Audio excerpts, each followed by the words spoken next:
Hi viewers, আমি আরাধনা ক্রিয়েটিভিটিস চ্যানেলে সকলকে স্বাগত। আজকে আমি আপনাদেরকে একটা বিশেষ কথা ভিডিওর মাধ্যমে তুলে ধরছি।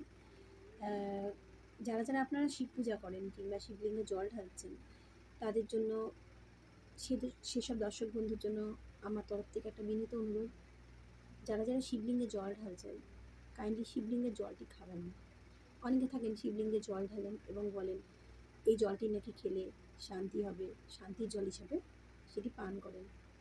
কিন্তু না বন্ধুরা, সনাতন হিন্দু ধর্মশাস্ত্রে এই শিবলিঙ্গের জল খাওয়া কিন্তু সম্পূর্ণ বারণ আছে। যদি আপনারা কেউ এই কাজ করে থাকেন, শিবলিঙ্গের জল খেয়ে থাকেন, শিবলিঙ্গ ধোয়া জল যদি খেয়ে থাকেন, তাহলে কিন্তু মারাত্মক পাপ করছেন। সো এই কাজ কখনো করবেন না। অনেকেই ব্যাপারটা জানে না, ভাবে যে শিবলিঙ্গের মানে ওনারা ভাবে এটা তো চরণ ধোয়া জল ভেবে, মানে শান্তির জল ভেবে অনেকেই খাচ্ছেন, আমার চোখের সামনে দেখা। বাট এই কাজ যদি আপনারা করে থাকেন, আমার দর্শক বন্ধুদের মধ্যে কেউ করে থাকেন, তাহলে এই কাজ করবেন না। অজান্তে করেছেন যদি কেউ করে থাকেন, সেটা কোনো অন্যায় না। বাট আমি আপনাদের ভিডিওর মাধ্যমে বলছি, কোনো দিনও শিবলিঙ্গের জল আপনারা খাবেন না।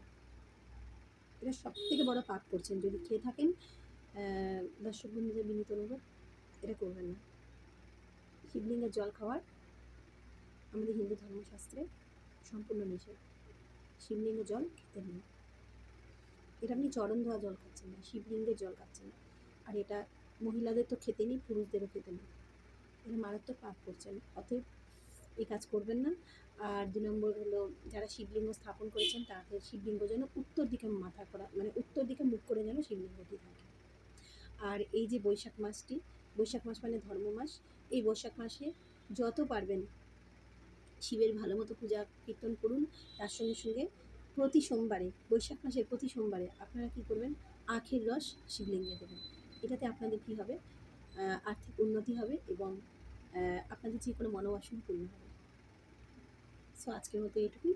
আমার ভিডিও ভালো লাগলে প্লিজ